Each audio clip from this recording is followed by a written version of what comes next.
Talkline, Zev Brenner, America's premier Jewish broadcast on the air since 1981.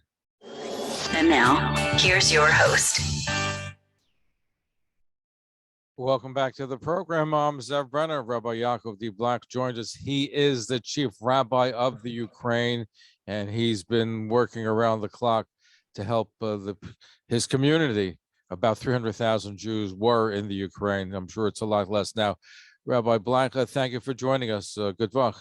Yeah, good luck, Zev. How are you? It's always good to see you. Likewise, good to see you too. So I know you've been up since 2:30 this morning, so we appreciate your being here with us. What exactly is the latest? What's going on? So as far as the Hatzalah efforts are concerned, so basically everybody understands already that what we started a week ago was the right approach. It means to get people out as quickly as possible. So now, Baruch Hashem, we have buses come out from every single city every day to take people to the west of Ukraine or to take them out of the country. There's thousands of refugees in Chisinau in Moldova. Now, there are probably today hundreds of thousands in Poland and in Hungary and in Romania and in the countries all around. My guesstimate is that 1% of all of the refugees are Jews, because Jews are 1% of the population in Ukraine. You know, maybe it's a little bit more because the Jewish communities are very, very active in getting people to leave. So, you know, could be it's a little bit more than just the 1%. But if what the United Nations is saying that there are 1.2 million refugees, so that means there's probably 12,000 Jews amongst them that left over the last week. That's number one. We get in Kiev, I'm Baruch Hashem sending out between 2 and 3 buses every single day. Today we sent out Shabbos afternoon, we sent out 3 buses. One bus went to the border of Moldova, one went to the border of Hungary, another one went to one of our camps, because we're maintaining 3 camps in Western Ukraine for refugees. One is in Przemyślan, one is in Belz, another one in Yampol. So that's as far as that's concerned. Now, what we're coming up to a week into this crisis, so it's 10 days. We're saying the first full week is that many Jews had to run away with the shirts on the back with nothing else. And now they're coming to different countries, whether it's to Poland or Hungary or Moldova, or even to Israel or to America for that matter, and they have nothing to start their lives with. It's a very, very terrible thing. People running away like after World War II. A little bit, you know, we're able to help if we know people are going to try and help them out. But still, if somebody comes, like a family that spoke to me this week, that they came with 5 children to New York, and they have nowhere to leave, nowhere to take an apartment, nowhere anything like that. So it's a tremendous achrayus on the tzibur to see what we can do to help these people. The war is continuing, but what changed from the war from last week to this week is, if last week was a war of the Russian army against the Ukrainian army, when Putin saw it's not going the way he wanted, he changed that war into a war against the people. So they're shooting residential homes, neighborhoods, apartment buildings, hospitals. Nobody is safe. And he's doing what he did in Grozny, what he did in Syria, is blanket bombing the cities, one after the other. And he warned today, if Ukraine doesn't give up, he's going to destroy the entire country, that there won't be anything left from it. This is what we're doing. So what we have to do is daven to Hashem, get out as many people as we can, save as many lives as we can, and hope that Hashem will have rahmanas on us so that this war will end quickly.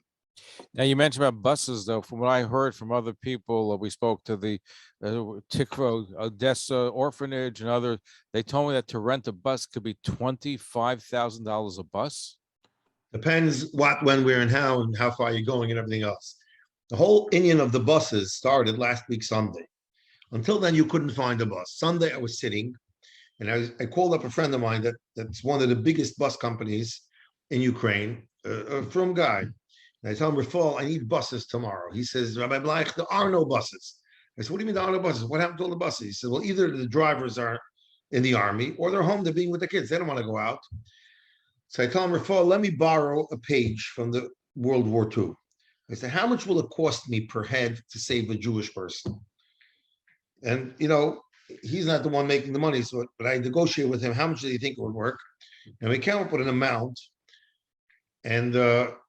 And I told him, you know, how much I think I would pay per head. And he said, okay, give me a half hour. He calls back half hour. He says, how many buses do you need? Now, the price I made up with him was only for the buses. Besides that, for every bus that comes in or out of the city of Kiev, I hired special military escort. You can't let a bus travel through the entire countryside without having security on it. The price of security jumped up. What I would usually pay for a month for a security guard, I'm paying for a day. So it turns out when you need paying between $500 and $1,000 a day for one security guard. If you want a guy that's a little bit professional and it's going to come with ammunition, it's $1,000 a day. So when you take that $1,000 and split it between the 30 people on your bus, and you take the amount that you're paying per head, and you take the military escort, put it all together, you end up with approximately $500 per head just to save one Jew. $500. Wow. It's true what he was saying. I mean, Tikva took a lot of buses. They have a very large community, and they traveled a very, very long time. Don't forget, from Odessa, they traveled last week, Shabbos. They left Friday afternoon, and they got in Friday, very, very late Friday night, early Shabbos morning. They got to Mukachev, to the place where they had their camp. It's a very far for a trip. So, yeah, I believe him. Now, you mentioned security guards. Who is the security guards protecting? Is it are the Ukrainians, Russians? Because if it's a Russian missile or Russian airplanes, there's little they can do against that. You're right. However, in times of war, from history, we know that there is always the danger of anarchy, the danger of people, seeing that the Jews are going, they're staying, all these things. I'd rather very makbid if any non-Jew comes and asks for help, we help them also. As it says in Shulchan Aruch and the Rambam Paskins, the Mefarnesen, ani Yaakov, ani Yisrael. So, we have to, when we save lives, we can't start saying, oh, only Jews can come. It's very, very important. But the fact is that you have to be protected from whatever happens and how it happens. Now, Nathan Sharansky wrote a wonderful piece. You probably saw that. Yeah. That used to be where, and he grew up in Ukraine, where they had your paper said Ukrainian, Russian, Kazakh, whatever it was, and it really made no difference of whether you get into university. But if it said Jew on it, it was a stigma. And today he says it's just the opposite. Everybody wants the Jew on it because they know the Jews community is helping them outside, getting them outside Ukraine. So it's a changed landscape. It's true. I mean, look at the president. The president's a Jew. I'm saying it's still a fascinating thing. As many times as I look at this man, and I think to myself, and I pinch myself, is it possible in a country like Ukraine for a president to be a Jew at 73% of the vote? I don't know if in the United States, I don't think they would get by an election campaign with as little, electioneering as he did over here. I'm saying nobody mentioned the fact that it's Jewish. It was okay. Everybody was good with it and everything else. It's a very, very big, it's a haloi dover hu. I think it's a big thing. Now, let me ask you, because people have been saying, the Ukrainians during World War II, they're worse than the Nazis. There's a lot of anti-Semitism. Even you go to Uman today, you find that. So has the country changed somewhat where they can elect a Jewish president with such a big number? Does that mean anti-Semitism is down from what it used to be? How do we interpret it? So first thing is who said we have to interpret it? That's the first thing. We said we have to understand everything. But if we're going to interpret it, there's no question about it. And I've explained this to the Ukrainian presidents, one after the other, when they always upset. Why does everybody always remind us about the past, about World War II? We're building a different society today. And I said, why do we have to be constantly reminded about it? I said, you're constantly reminded about it because the more times they remind you about it, the more sure we can be you're not going to go back there. However, there's no question about it that a society that becomes more democratic, democracy forces people to respect other opinions. In the words of one Ukrainian guy once got up in my shul, he spoke, one of the government bureaucrats, he said, just like democracy gives the right for all to be equal, it gives the right for all to be different. And it forces you to listen to somebody else, and it forces you, even if you don't agree with him, but at least you have to listen to them. And it changes the society. I always say this, why don't we scream about Germany the way people scream about Ukraine? Oh, the Ukrainians were worse anti-Semites. Like the Germans loved us, but the Ukrainians, they were the bad ones.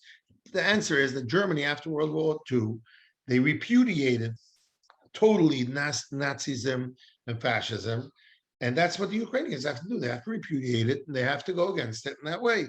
Not to say that the Ukrainians deserve what they're getting because World War II, My question at that point is, and what's with the 360,000 Jews that are living in Ukraine embedded? They're embedded. They're dropping bombs at every single house in Kharkov. Totally destroyed the city of Borodyanka. They're doing their best to destroy Bucha and Irpin. These are small towns outside of Kiev. But you're talking about flattening a city. So there's nothing left there that you recognize that was once a city here. And by the way, Putin said that that's what he plans on doing to the entire country. He says he's going to wipe it off. It will no longer be a country. It's frightening to hear someone, a madman, speak those words in 2022. You know, it sounds like Hitler, you know, with his things. But the fact is, this is what he said. And he's trying to use his bombs and his missiles to do it. Now, there's a lot of first of all, what is your relationship with the president, Zelensky? Relationship, we know each other, you know, we're friendly when we meet each other, we schmooze. I don't call him, you know, every time an Israeli journalist calls me to make an interview with him, I don't call him for that, no. And I know you had a great interview on CNN the other day too. Yeah, Bosh Hashem. So let me ask this question, because what concerns me, and I've had others on this program, is that there seems to be everybody is making Shabbos to themselves as far as rescue efforts. You have Chabad groups, you have Hatzolah Ukraine, you have yourself. There was a report in the Forward, who's the chief rabbi? They mentioned you, they mentioned somebody else. I think he's in Anatevka. I didn't know there was a real place. Right. And then you have somebody on this program say he's chief. I didn't recognize you as chief rabbi. What's going on? We should all be uniting. Why is there so much infighting? So two things. First of all, there's not a lot of infighting. Rabbi Assman, who happens to be a very, very, very, very close friend and colleague of mine, we're very friendly. Obviously, you know, it's like the guy the guy from the Forward that wrote it. Probably, you know, he's looking for something to pick on instead of looking at the achtas. The fact that Rabbi Assman and myself on the phone every single day with each other, trying to see what help he needs and what help I need, and how we can coordinate the different things that are going on. He chose to try and, you know, create a non-existent competition between myself and Rabbi Assman. We don't have any competition between us. And Baruch Hashem, we get along. Baruch Hashem, we talk to each other and we're coordinating efforts with each other, not only with him, but there's other groups that are working alongside each other, and everybody's coordinated. As a matter of fact, this afternoon in Kiev, this morning, Shabbos morning, I had an extra bus that came to my shul, and the guy that was on the next block, the guy that's doing also rescue efforts, I called him. I said, Moshe, do you have people? Because I have a bus. He said, yeah, I have a big bus with a few people. I said, come take my bus. It's smaller. He took my bus, and you know, we are coordinated to a great extent in the actual work. The fundraising, everybody's doing their own thing. Now, there are definitely people that are piggybacking on this crisis and the war to try and raise money for their organizations. That doesn't mean that the organization is not a good organization. Hatzolah Ukraine could be doing great things at the same time that the Chabad rabbis are. And by the way, there's one Chabad group page out there that they're collecting money to give out food to Jewish families. That's what they're doing, and that's what they do. It's true. The Federation of Jewish Communities of Chabad, they give food to any Jewish family that asks for it. You don't have to be a Chabad community. You don't have to be a Chabad chassid to get the food. Any Jewish family can fill out a paper and get food from them. That's what they're collecting for. So if you read the fine print, you see this one's collecting for this one's collecting for that. There are different communities in crisis. And if you want, you can do it now. You want to know if there are communities that the same community open up 3 different platforms on 3 different, yeah, that happens also.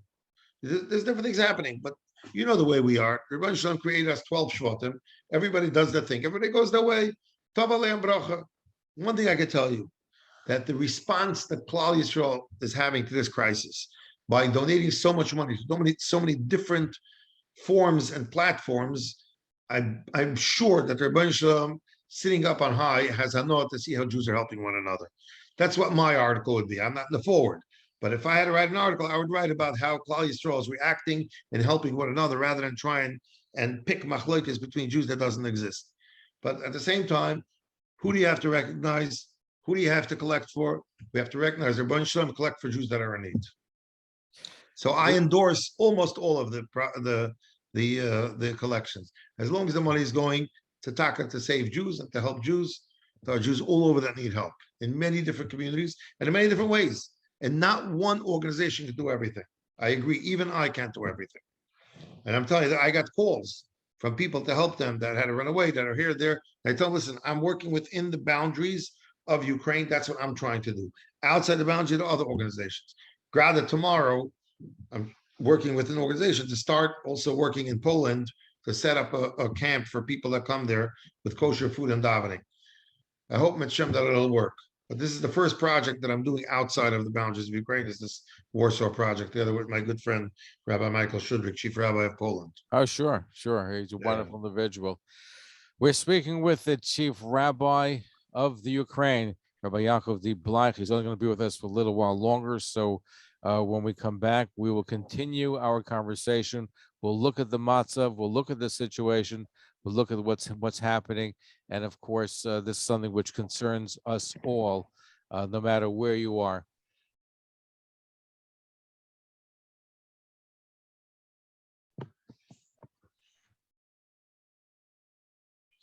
You're listening to Talkline with Zev Brenner, America's premier Jewish broadcast, on the air since 1981. And now, here's your host. Okay, we are back, and we're looking at the situation in Ukraine. And our guest is Rabbi Yaakov Bleich, the Chief Rabbi of Ukraine. And we're getting to some of your phone calls right now. Okay, let's go to Zalman in Muncie, New York. Zalman, your question for the Chief Rabbi. Go ahead, Zalman. Rabbi, good work.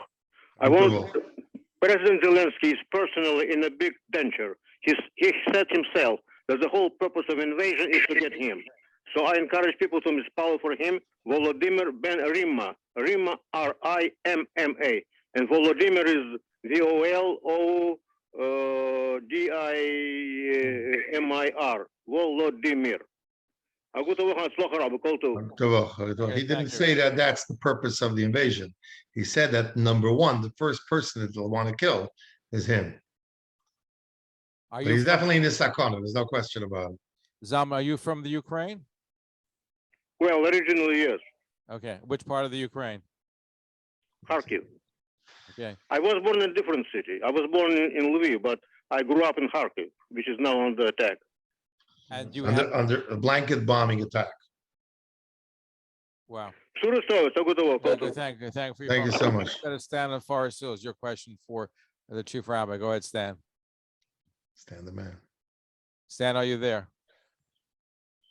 Okay, Stan's not there. Okay, we'll get to some of your other calls in just a moment. Let me read an email.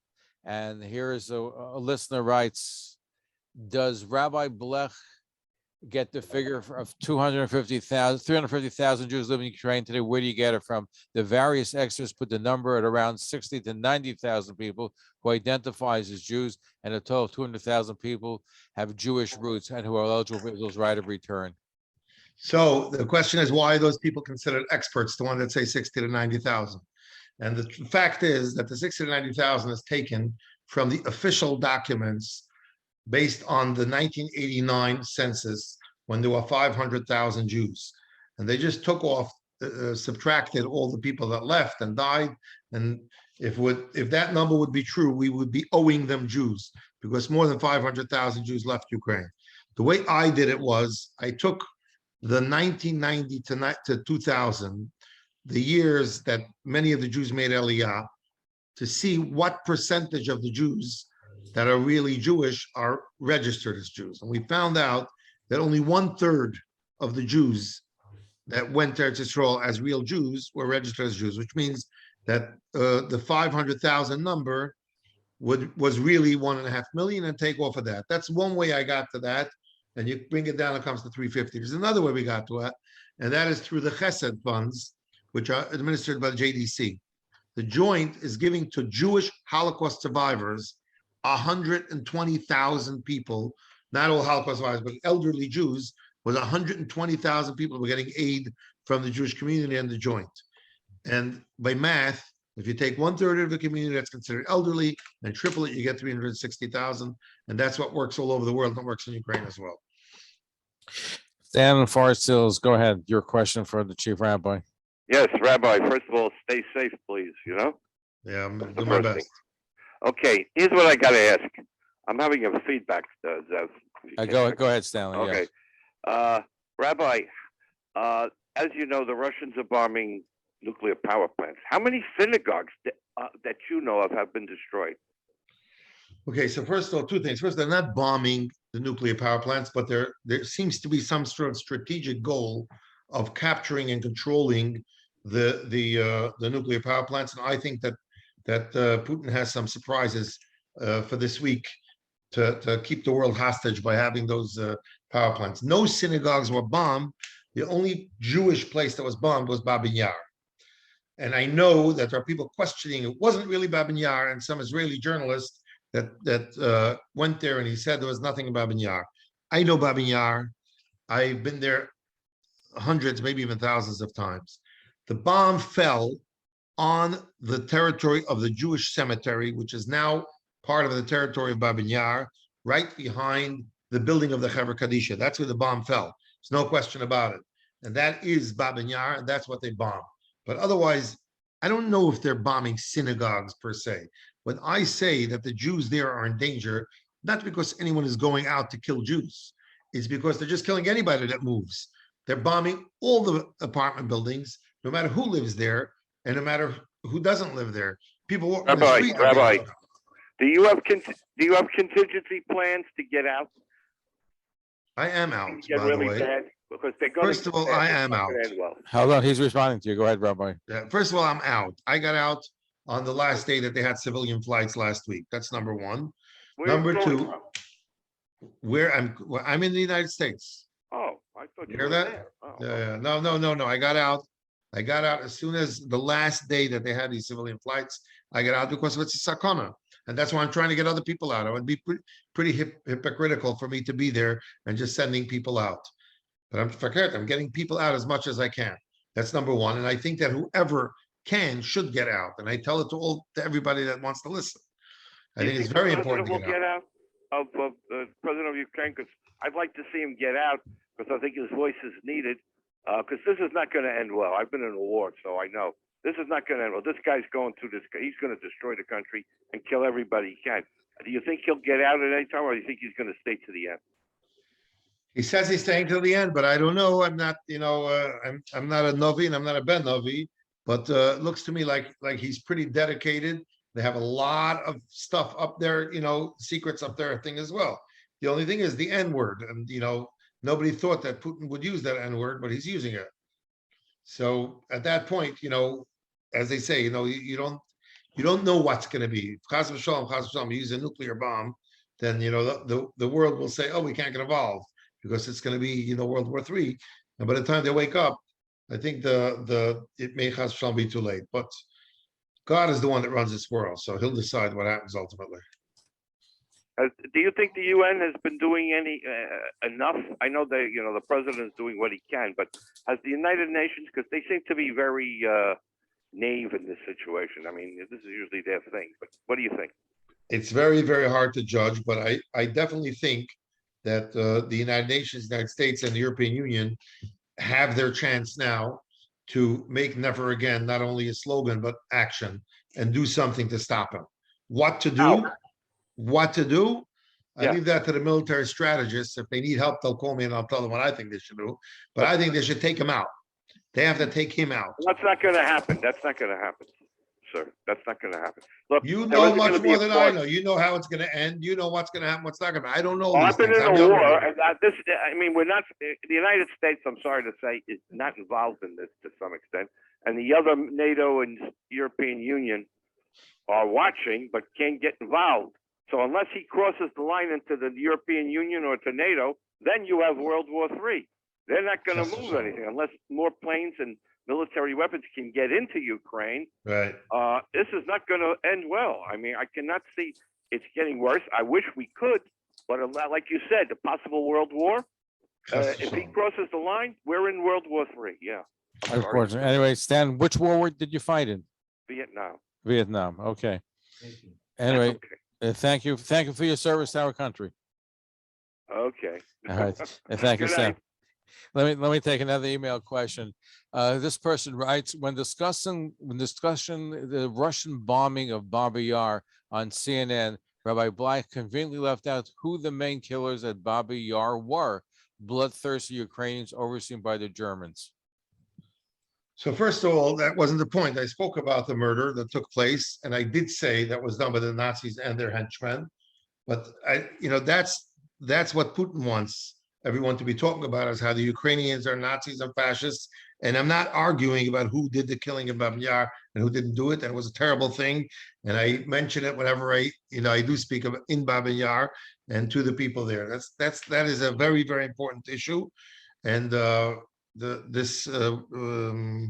one that wrote in the email should definitely mention it when they get onto CNN, and I'll make sure that they shouldn't leave it out. However, at the point that I was speaking about, the points that I was trying to bring out, I don't think that it was negea, and it was important to mention that they killed this. I was trying to bring out a point. My point was that the victims of Babin Yar were killed twice, and we call them double victims. That's what they were called. They were once killed by the Nazis, and the Ukrainians that helped them, and that they were killed again by the Soviets, who did not allow them to have a memorial. And now Mr. Putin sent in his bombs to try and kill them a third time. That's all I said, and I think that was right what I said. I left out other things also. Thank you for that question. We Good have question, though, but it was a good question, I have to admit. It is a good question because listen, to be honest, and I'm getting a lot of that where people are saying and calling and making the point that the Ukrainians, like on the one hand, they don't want the Ukrainians to be killed, but on the other hand, they have to take into fact that 100%. Ukrainians killed so many of our people viciously, more vicious than the Nazis. I mean, you've heard that. I've heard it many, many times, and I even said it once in a speech, and I wrote in an article that the Av HaRachamim that we say on Shabbos, the Av HaRachamim, what we say by Musaf, those of us that daven Sfard, and many people that daven Ashkenaz as well, so the whole Av HaRachamim, which speaks of the Kehilis HaKodesh or Mosar Nafsham HaKadosh Hashem, this was written during the time of the Crusades. However, the takana was to say it twice a year, Shabbos V'Orchim Sivan and Shabbos Chazoin, and we only began saying it every Shabbos after the Gzera Tachvatat of Khmelnytsky. So every single Shabbos, we remember what the Ukrainians did to us 350 years ago. What's interesting is that the communities, the Hungarian communities, at that time, the community was only said by Russian Ukrainians. The Hungarian communities started saying it every Shabbos after World War II. Till today, still, the Yaki German communities still only say it twice a year on Shabbos Chazoin and Shabbos Baruch Sivan. So there's definitely no question about it that we don't forget what the Ukrainians did to us. We're not here to forgive them. However, the last 30 years, we're living in an independent Ukrainian state that is paying for Jewish schools, that is helping us in whatever ways they can help us. And we have to also open our eyes and say, listen, if they want to do tshuva, we cannot forgive them because it's not within our koyach to forgive them for what they did by murdering our parents, their brothers and sisters. However, we can build a new future without forgetting the past and, try and be thankful. They look up very much to the Jewish people. And let's try and build what we can, looking to the future. Speaking of looking to the future, we're getting some emails. What about Uman for Rosh Hashanah? Yeah, I can't imagine who you're getting that from, right? But some people, that's what they're worried about. I'm worried about tomorrow. Uman tomorrow. There's still guys stuck in Uman. We're trying to get out. I actually got a van out from Uman Erev Shabbos from some of the diehard, guys that are still there, and there's still a few people there. I got a call tonight, actually, after Shabbos from somebody also said they're trying to convince people to leave Uman. I don't know. I hope to God that this war will end quickly. And I hope that it will end with the victory of democracy and freedom, which means that Uman will be open for people to come. However, I can't guarantee you, I'm not a Novi. And like somebody told me, well, if the Russians are in charge, they'll be able to get Russian visas to go. I don't know. I don't know what's going to happen.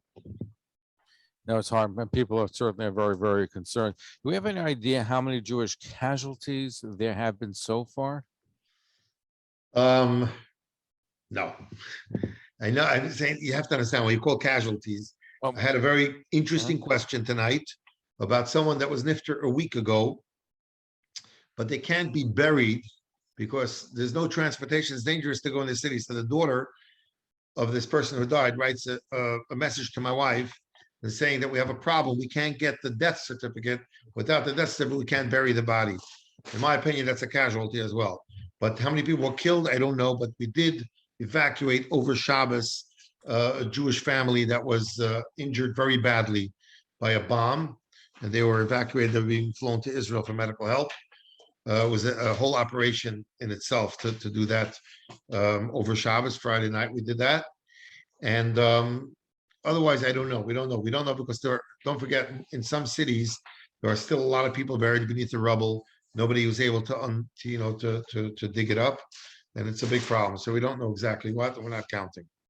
The only thing I did see was a Ukrainian Jewish soccer player who planned to take his talents to Israel was killed in Kiev when his home was hit by Russian shelling. His mother was also killed in the attack, and his sister was badly injured. Right. The other. No, I don't know. I don't know. I'm saying there are others also, but we don't know it yet. Now, would you say that Ukrainian Jews on a whole, do they want to leave? Do they just want to leave temporarily? What's the mindset as far as you can tell? It's very difficult to say. That many people are leaving and not planning to come back.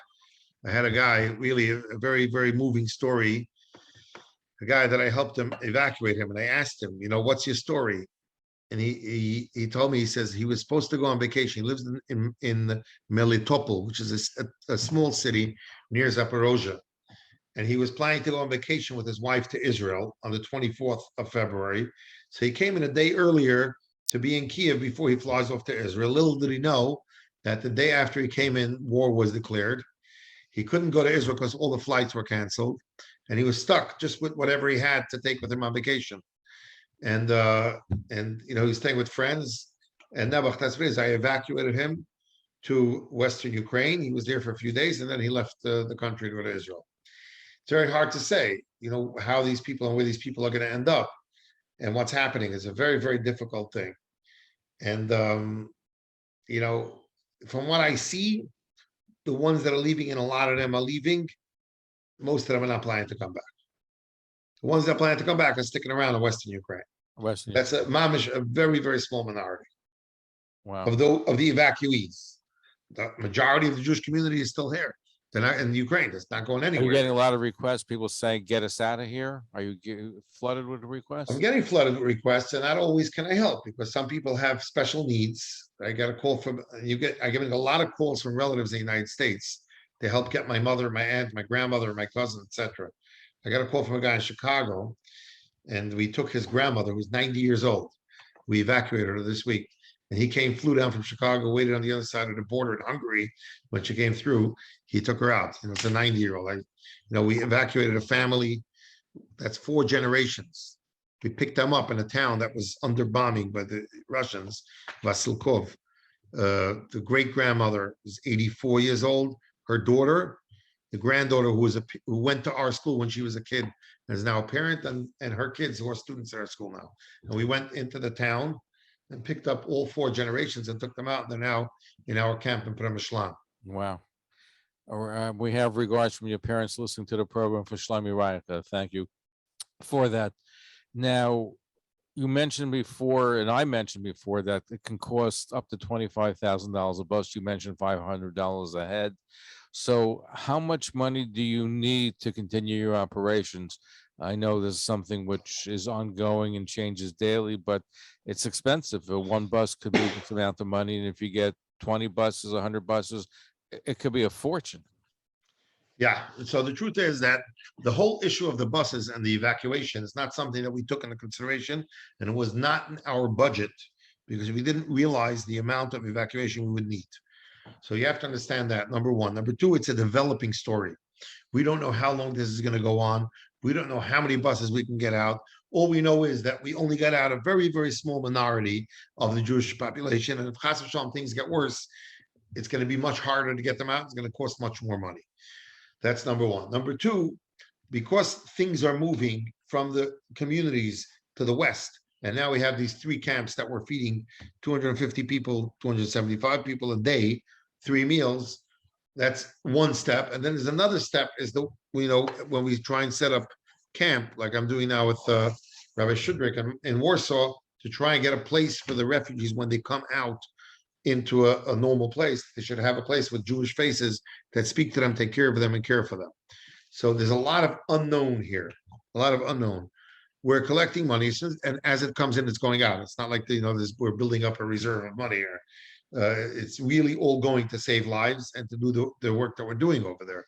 So we hope, it's Hashem, that if the war finishes, and we'll need money only for rebuilding, and if it continues, then we're going to need to continue with the efforts that we're doing now. I don't know how long. So if people want to help and assist in your relief and rescue operations, how can people help you, Rabbi Bleich? That's a very, very, very hard question. They can donate. We're going to www.charity with a D.com, CHARIDY, charity.com/Ukraine. That's one way they can help. And there's also other ways that they can help, because we're going to be setting up a possibility for volunteers to come out and work with the refugees. So if anyone speaks Russian and wants to come out, or Ukrainian, and wants to come out there and is willing to pay part of the tickets, we're willing to pay another part of the ticket to get people out there to help to volunteer. And how do people get in touch with you regarding that? The best thing is at email, right? info@jewishkiev.net. Okay, Rabbi Bleich @gmail.com. RABBIBLEICH@gmail.com. Rabbi Bleich @gmail.com. And we'll try and get back to them if people want to come out and volunteer. Rabbi Yaakov Bleich, the Chief Rabbi of the Ukraine, we appreciate you taking time out of your busy schedule. You're saving lives and doing such important work. Continued success, Hatzlacha, and we hope that very soon that this will be behind us, because certainly each day that goes by, there's more possibility for people to become casualties, to have all kinds of other situations, more refugee problems. So hopefully this will end very soon. And in the interim, I know you're doing whatever you can to help. Thanks a lot, Zev. Thank you so much for having me. As usual, it's always a pleasure to see you, and I wish we could see you for good and happy occasions. Thanks for everything that you do for us and for everybody else. I thank you, and continued success. God give you the strength to continue for many more years to come, and hopefully in a liberated Ukraine. Amen. Amen. Thank you so much, Zev. Rabbi Yaakov Bleich here on the Talkline Network.